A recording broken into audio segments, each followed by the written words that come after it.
ruhusa tu mimi na wewe, before tu hiyo election ifanyike, mimi nitakunyorosha asubuhi na mapema. Hakuna mahali unaenda. Wakiniachia tu nafasi wewe waache tu William Ruto aweke kando huko.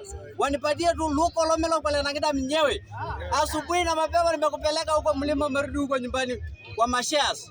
Kwa sababu hii nchi haitaendeshwa na mambo ya propaganda. Na mimi nataka ni ongelelee huyu bloga ambayo ni Ojwang, kijana wetu ambaye amefariki juzi. Juzi tulikuwa kule Nyanza. Sisi tulikuwa huko tunakula huko tukilala huko. Na rais alikuwa huko. Wakati rais anatoka ndio sasa wale waisi na wagaidi wakaenda wakachukua huyo kijana na wakaleta hadi Nairobi, wakakuja wakanyongea Nairobi. Na ni njia na njama ya kuharibia rais jina. Na mimi nataka niambie rais kwamba hii ni njama ya kukuharibia jina, na tunayajua kenye mnataka kufanya. Mnataka kuharibia serikali ya William Samoei Ruto na huyu IG Kanja. Mimi nataka niwaambia kwamba huyu IG Kanja inafaa kwanza yeye resign. Yeye ashuke kwanza meli, tumchunguze yeye kwanza.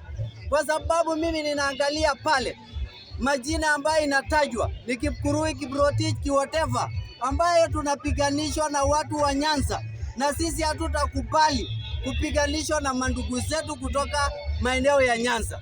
Sisi ni kitu kimoja na hatutatenganishwa na William Samoei Ruto. Sisi tunapendana kama chanda na pete.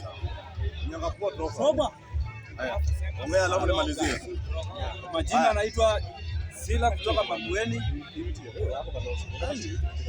Na mimi kama mwananchi, mimi kama Mkenya, kuna kitu huwa inanikera sana, kama kuona mwanasiasa anazunguka huku akituambia ni sawa ameshikana, lakini ukiangalia ile yangu pale, mimi kama mwananchi, hakuna. Kazi yangu tu ni kupiga kura na kwenda nyumbani.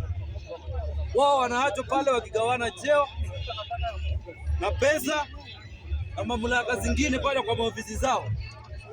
Mimi naomba hivi, mimi kama raia kutoka Ukambani, nataka kusema hivi, nataka kuambia Mheshimiwa Kalonzo Musyoka, ulituletea magavana watatu, tukakujagulia vizuri, magavana wa Wiper, tukakupea Wiper vizuri, lakini makosa yako ni moja, Mheshimiwa Kalonzo Musyoka.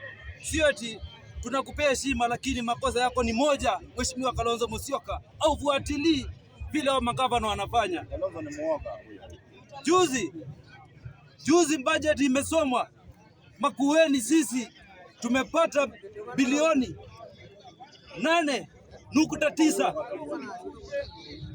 Sisi nataka kuambia CS Bandi akate bilioni 2 ape raia waende wajifanyia maendeleo, kwa sababu pesa zikienda pale Makueni zinaenda zinapotelea hivi, ndio za kwenda matrip, ndio za kwenda wapi.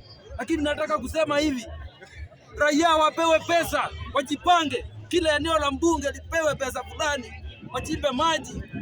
Tunataka bohol Ukambani. Ukambani kumekauka, maji hakuna. Juzi wa Munyoro na hiyo kirendi yake walipita hapa Mombasa Road, na hakuna sawa wameongelea kuhusu maji, na wanajua maji ni tatizo kubwa sana Ukambani. Hawakuona, walikuwa Sultan, hawakuona mitungi hapo kwa stage, hawakuongea, hawezi, wanajua hiyo ndio shida sisi kama Wakamba tuna face. Lakini